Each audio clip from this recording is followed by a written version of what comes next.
personas que están presentes, porque esta investigación no solamente es una cuestión académica, es una cuestión que la he definido como una intención noble, porque el concepto de felicidad es un concepto sumamente complejo de definir, de entender y de aplicar en la vida cotidiana. Y entonces esto me orilló a realizar esta investigación, la cual voy a empezar a presentar, no sin antes, me gustaría pasarles algunas de las evidencias que tuve con los estudiantes, porque en la tesis no es que no se vean mal, pero están muy pequeños, por si quieren observar algunos de los trabajos realizados por los chicos con los que hicimos la investigación. Ok, entonces, en verdad mi trabajo, o más bien la manera en cómo me voy a dirigir ahorita, es entre la crítica, la autocrítica, y a la vez aquellas cosas que a mí me generaron un impacto como docente para poder llevar a cabo mi ejercicio en la vida cotidiana. Iniciamos con este parágrafo que está en el inicio de nuestra tesis, que es de Søren Kierkegaard. Cuanto más conciencia hay, mayor es el yo, pues crece más ella, más crece la voluntad, y cuanto más voluntad existe, más lo hay. En un hombre sin querer no existe el yo, pero cuanto más hay en él, también tiene más conciencia de sí mismo. Una de las grandes situaciones en las que me enfrenté en este posgrado fue buscar una postura filosófica para poder llevar a cabo mi trabajo, y esta fue el existencialismo, al cual yo le agradezco al doctor Pilatowski, al doctor Velasco por irme encaminando hacia esta doctrina, hacia esta forma de ver las cosas, la cual se ve presentada en mi investigación. El tutor principal de nuestra investigación es el doctor Luis Antonio Velasco Guzmán. Mi tutora pedagógica es la doctora Rosa Marta Gutiérrez Rodríguez. Mi tutor externo es el doctor Ángel Alonso Salas. No se encuentra con nosotros, pero él también fue de vital importancia para la realización de nuestro trabajo. Sus consejos siempre fueron sinceros, férreos, pertinentes, y lograron darle mucho orden a mi investigación. Y como integrantes del sínodo tenemos al doctor Mauricio Pilatowski, que fue mi profesor durante los 2 años en esta maestría, y el maestro Ernesto González Rubio, que tampoco se encuentra con nosotros, pero también sus enseñanzas, sus consejos fueron muy importantes para toda nuestra investigación. ¿De qué manera nosotros vamos a presentar nuestra investigación?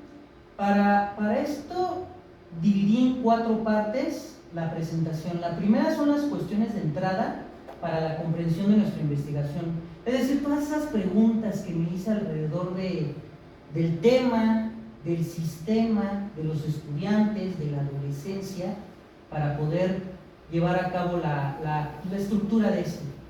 Después vamos a hacer mención del capitulado de nuestra investigación y su explicación, donde va a venir este ejercicio de autocrítica para ver qué fue lo que probablemente faltó en nuestra investigación.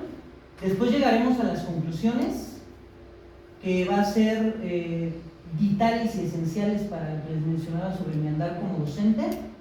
Y por último, unas cuestiones finales que están colocadas también en mis conclusiones, que dejo abierta estas preguntas porque o pueden dirigirse hacia otra investigación o pueden dirigirse hacia otra, por así decirlo, visión de lo que nosotros investigamos. De esa manera nosotros lo vamos a dividir.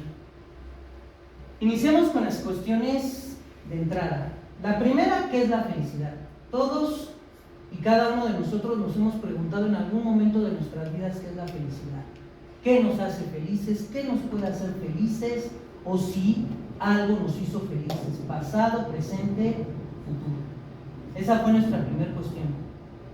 Una vez ya preguntado esto y situados en en el nivel en el que trabajamos, ¿cómo filosofar acerca del concepto de felicidad con los estudiantes de bachillerato? Es decir, ¿cómo llevar este concepto al acto de filosofar en el aula con estudiantes, con adolescentes, que bueno, sabemos que están en una etapa un tanto caótica, en una etapa de incertidumbre, en una etapa de problematización. Y entonces esta pregunta para mí es esencial: ¿cómo llevar a cabo este acto de filosofar de la felicidad con los estudiantes? Número 3, ¿desde qué postura filosófica y con qué doctrinas filosóficas se podría llevar a cabo una clarificación del concepto de felicidad? Que aquí precisamente en Madens pudimos encontrar tanto las posturas filosóficas o las doctrinas y mi postura filosófica con la cual íbamos a abordar esto. La siguiente es: ¿qué otros saberes hay que considerar para llevar a cabo dicha clarificación? Aquí es donde nos metemos en la parte psicoanalítica, en la parte pedagógica, el contexto histórico, social, cultural, porque no solamente es el mero acto de filosofar, sino estando situados como docentes, ¿qué otras herramientas o saberes, como lo dice Maurice Tardif, hay que utilizar para llevar a cabo esto? Siguiente, ¿a qué nos enfrentamos dentro del contexto educativo en el que nos situamos? Que aquí nos metemos con la situación de la filosofía en esta nación, que es un capítulo completo el que trabajamos sobre esto que decíamos de que se quita la filosofía, se insertan las humanidades. ¿Qué pasa con la filosofía? ¿Se fortalece? ¿Se adelgaza? ¿De qué manera tenemos que trabajar en este contexto? Y número 6, ¿qué tipo de estrategia de enseñanza podríamos utilizar para llevar a cabo nuestro objetivo? Estrategias hay muchas, instrumentos, pero tomando el consejo de la doctora Rosa Marta, decidimos utilizar uno que a mí me parece bastante pertinente y sobre todo puede establecer un vínculo con los adolescentes, y es el siguiente. A petición del doctor Pilatowski, decidí hacer un pequeño cómic de mi tesis para que podamos ubicarnos.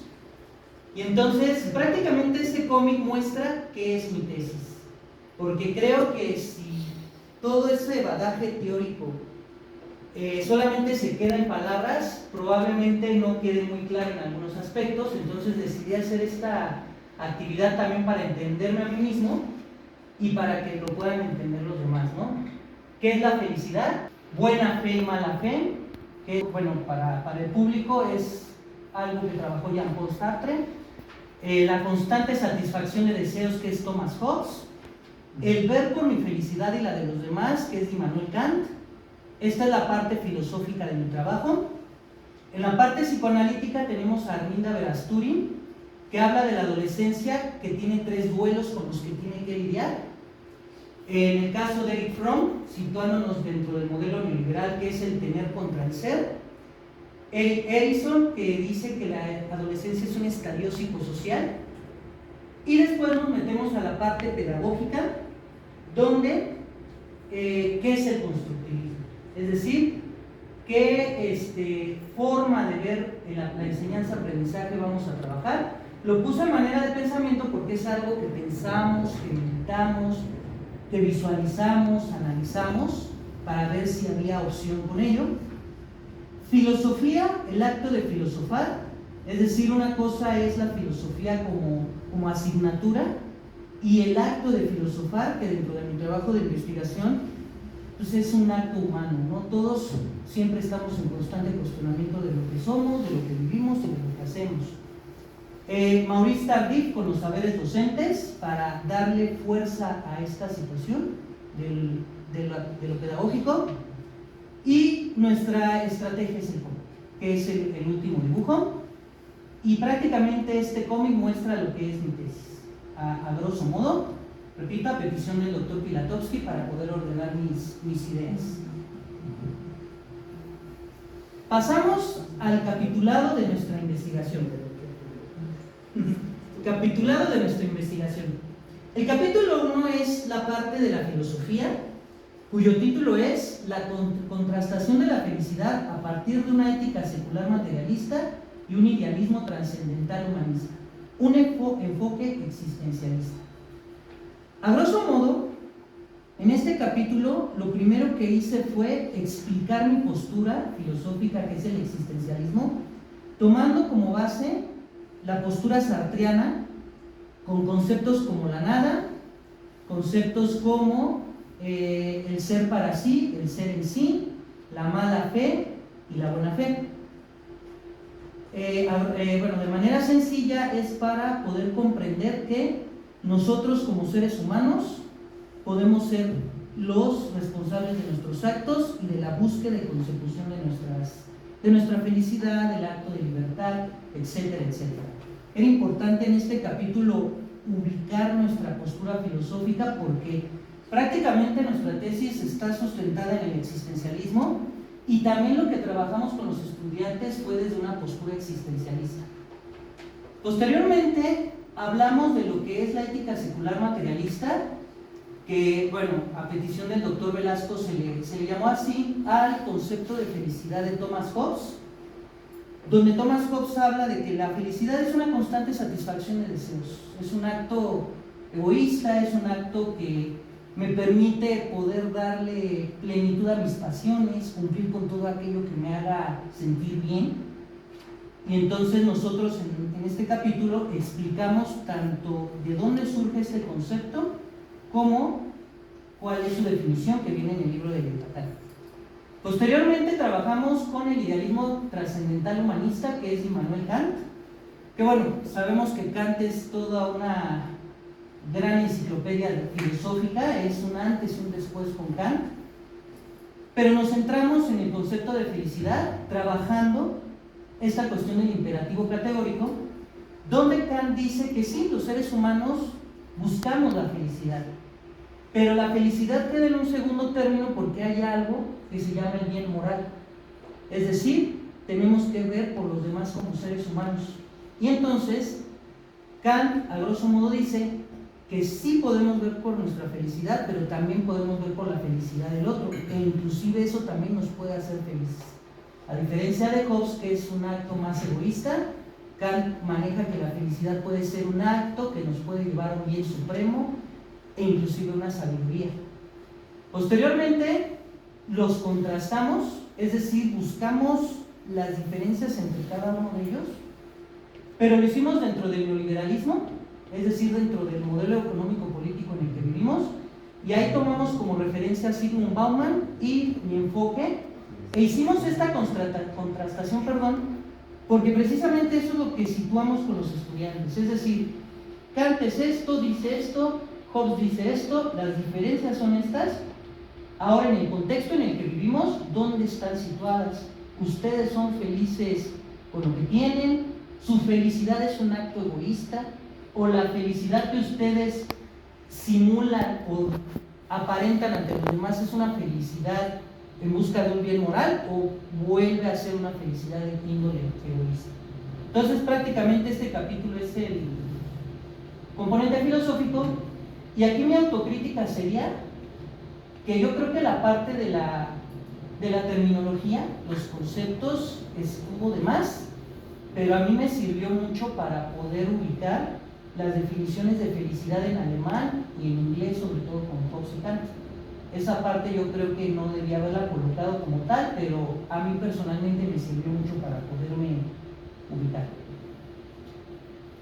Siguiente.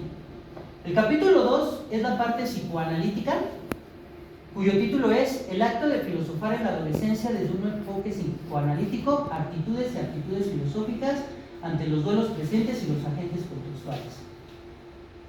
En este capítulo hago una defensa del adolescente. ¿Por qué? La mayoría de los docentes, no digo todos, llegan a desesperarse con el adolescente porque consideran que es irresponsable, que es flojo o que es desinteresado o que simple y sencillamente no está en el mismo nivel que un adulto. Pero en este capítulo lo que argumento es que el adolescente está pasando por una etapa de caos porque está en una transición entre la niñez y la adultez, entre la niñez y la adultez, y lo manejo desde dos posturas. La primera es de Arminda Verasturi, que habla de que el adolescente tiene tres duelos: el duelo por el cuerpo infantil, porque está perdiendo su cuerpo infantil; el duelo por los padres infantiles, está perdiendo a sus padres infantiles; y el duelo por la identidad infantil, porque está en ese periodo de ser niño y adulto. Pero esto es lo interno. El psicoanálisis siempre se maneja, pues en la mayoría de los casos, desde aspectos internos. Y aquí fue donde le dimos un giro interesante porque a petición de la doctora Rosa Marta trabajamos con Erik Erikson, que inclusive considero que fue un revolucionario del psicoanálisis porque él sitúa todos estos comportamientos y situaciones, pero también con los agentes contextuales, es decir, la influencia de lo externo. Y entonces él considera que la adolescencia es una etapa, un estadio psicosocial donde hay fe, donde hay fidelidad, es decir, el adolescente es fiel a sus convicciones, tiene fe o una esperanza en encontrar una identidad adulta, pero esta está en función del contexto, de lo que el neoliberalismo en este caso dice. Para ello nosotros utilizamos a Erich Fromm, que Erich Fromm habla acerca de toda esta situación psicoanalítica que hay en torno al neoliberalismo y de qué manera nosotros nos vamos conduciendo con esta cuestión del tener o el ser. La mayoría de los seres humanos dentro del neoliberalismo, basamos nuestra existencia en el tener, en la posesión material, en la posesión económica, en la posesión de privilegio. Pero estamos olvidando el ser, estamos olvidando lo que somos como seres humanos, toda esta parte humana. Entonces utilizo a Fromm para poderlo meter en el contexto, y de ahí yo voy explicando que el adolescente es capaz de filosofar, al igual que un adulto, porque tiene una memoria, más bien tiene un proceso de conocimiento ya abstracto, y entonces ya es igual que un adulto, puede analizar, puede concluir, puede diferir, etcétera, etcétera. La única situación es que está en un proceso caótico, el cual lo diferencia de un adulto. Eso es prácticamente mi capítulo 2. El capítulo 3 es el contexto educativo, que habla de la enseñanza de la filosofía en el bachillerato general, sistema estatal, que es una guía para la obtención de luces ante los dilemas de la cotidianidad. Este capítulo es más del perfil que tengo como historiador, es decir, aquí yo lo que hice fue hablar qué ha sucedido con la filosofía, sobre todo a inicios del siglo XXI, con la llegada del modelo neoliberal de Calderón, cuando se quita la filosofía y se toma como base de que el aprendizaje instrumental es el más importante y esencial, y entonces las asociaciones, los institutos entran en una protesta, teniendo una posible ganancia al introducir materias como lógica, como ética, introducción a la filosofía, pero posteriormente, cuando llega el modelo de Andrés Manuel López Obrador, vemos que hay una reforma educativa, y en esta reforma educativa hay un desplazamiento de la filosofía y se introduce en el bachillerato general la asignatura de humanidades. Y en esta parte yo me cuestiono si eso difumina o elimina la filosofía, si está evitando que podamos tener este ejercicio filosófico pleno que ha dado tantos conocimientos, el cimiento de la ciencia, el cimiento de las artes inclusive también, etcétera, etcétera. Entonces hago este cuestionamiento, y posteriormente en este capítulo me hago dos preguntas, y esas preguntas las respondo de la siguiente manera. ¿Qué es enseñar filosofía en el bachillerato general? O sea, ¿qué sería enseñar? ¿Qué sería un profesor de filosofía? ¿Es un profesor que esté sujeto a lo que la institución diga? ¿Es un profesor que sí busque la enseñanza del conocimiento filosófico en su plenitud?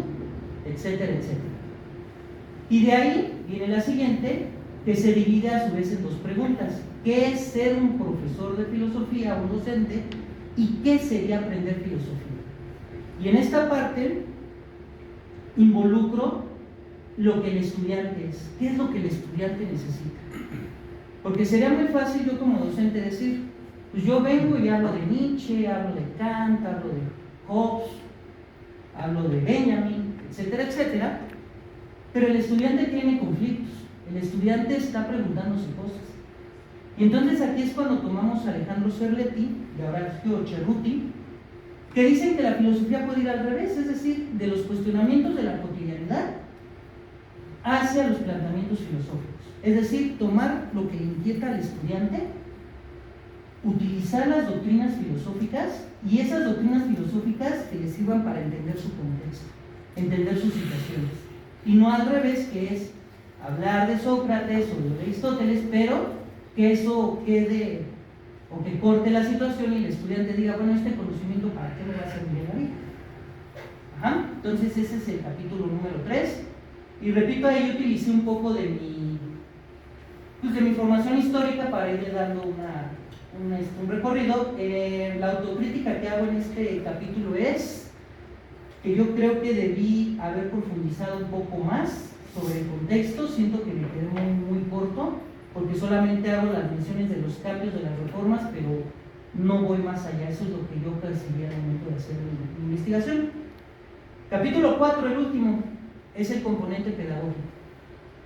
Título: el cómic como medio fin en la estrategia de enseñanza de la filosofía para la clarificación del concepto de felicidad, y el lugar donde lo hicimos y la asignatura: Bachillerato General Sistema Estatal, y la asignatura Humanidades 1. Fue personalmente el capítulo más difícil para mí. ¿Por qué? Si bien ya llevo muchos años dando clases, no es lo mismo utilizar todo el conocimiento pedagógico para poder aterrizarlo, para poder construir una planeación, una estrategia, una secuencia didáctica. Entonces este capítulo personalmente para mí fue más difícil de realizar. La doctora Rosa Marta me estuvo apoyando mucho en este sentido, y lo que hicimos fue primero colocar a Tardif y a Máximo Recalcati como estos ejes conductores de lo que es la enseñanza. ¿Qué es enseñar? Y para mí enseñar es recuperar lo que nos hace humanos. No estoy en contra del aprendizaje instrumental, que es matemáticas, física, informática, etcétera, porque al final son conocimientos que nos sirven para poder construir nuestra sociedad y poder entender el mundo, pero también debemos de involucrar el componente filosófico e inclusive el componente artístico para poder recuperar lo que nos hace humanos. Ese fue nuestro cimiento pedagógico. Posteriormente explicamos qué es el constructivismo, tomando como base a Vygotsky y a David Ausubel, con esta cuestión del aprendizaje en sociedad, es decir, todos aprendemos de todos. Los estudiantes me enseñan a mí, yo les enseño a los estudiantes y vamos construyendo conocimiento. Y eso hace referencia a lo que mencionaba en el capítulo 3, que es pues que de las inquietudes de los estudiantes ir construyendo. Y lo que es el aprendizaje significativo de Ausubel, que es tomar los conocimientos previos y con esos conocimientos previos ir construyendo nuevos conocimientos. Entonces esa fue la parte del constructivismo, que ahorita ya la estoy aplicando en la Universidad del Valle de México, y pues me ha dado buenos resultados, porque aparte las clases no han sido tediosas y han permitido también que haya un vínculo más humano con los estudiantes. Posteriormente ya pasamos a lo que es la planeación didáctica y pasamos a lo que es la relatoría o la explicación de lo que sucedió en el aula, donde ya vamos describiendo qué fue lo que sucedió con cada estudiante. Esta parte la voy a dejar un poquito pendiente por si hay alguna cuestión o pregunta, tomando como base las evidencias, y al final establecemos un eje conductor con nuestras conclusiones. Perdón, ahí no se ve, pero conclusiones y qué es todo lo que se obtuvo a partir de esta parte teórica y esta parte práctica. Y ahí van las conclusiones. En el grupo que nosotros trabajamos fue en la preparatoria John F. Kennedy, que está ubicada en el municipio de Tultitlán. El grupo era muy pequeño, eran 15 estudiantes, eso me permitió trabajar de manera más tranquila, y con base en las 6 sesiones que tuvimos, que fueron en los meses de septiembre, octubre y noviembre del 2023, obtuvimos lo siguiente.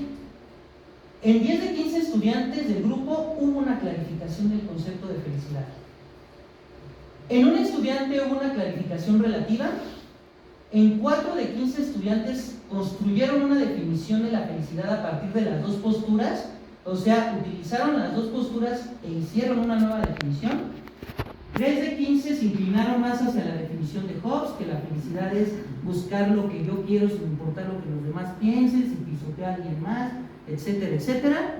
En 3 de 15 estudiantes se inclinaron a lo dicho por Immanuel Kant, es decir, la felicidad sí hay que buscarla, pero también hay que ayudar a los demás a buscar su felicidad.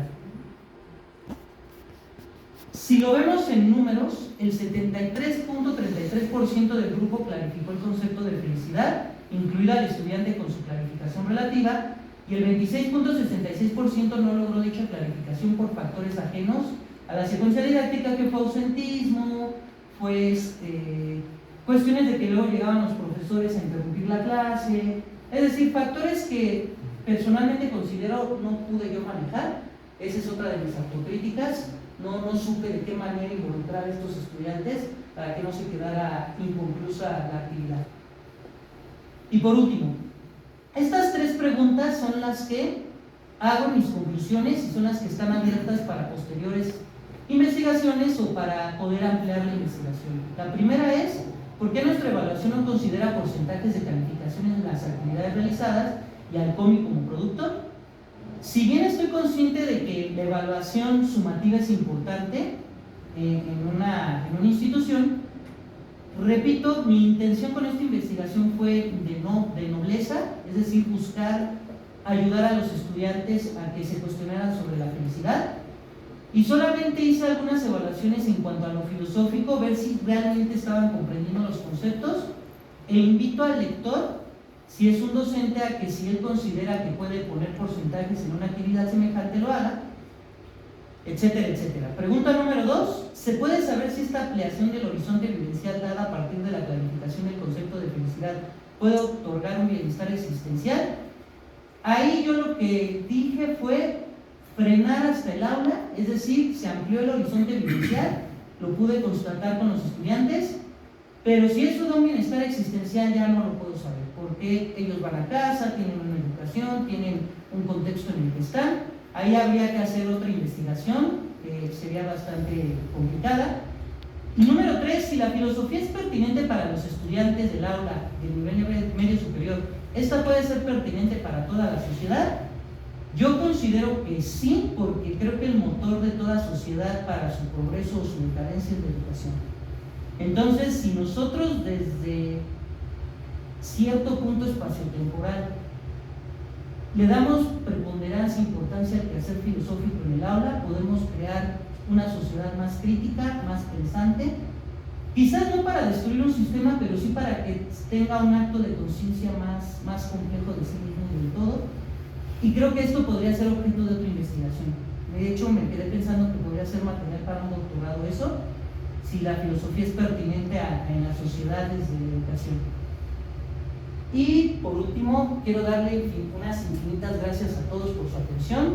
Esperamos que esta pequeña aportación pueda contribuir a fortalecer a la filosofía en las aulas del nivel medio superior. Y las personas que están aquí fueron parte de todo este constructo, cada quien desde su trinchera, cada quien desde sus comentarios. Y pues sería todo de mi parte. Muchas gracias. Muchas gracias.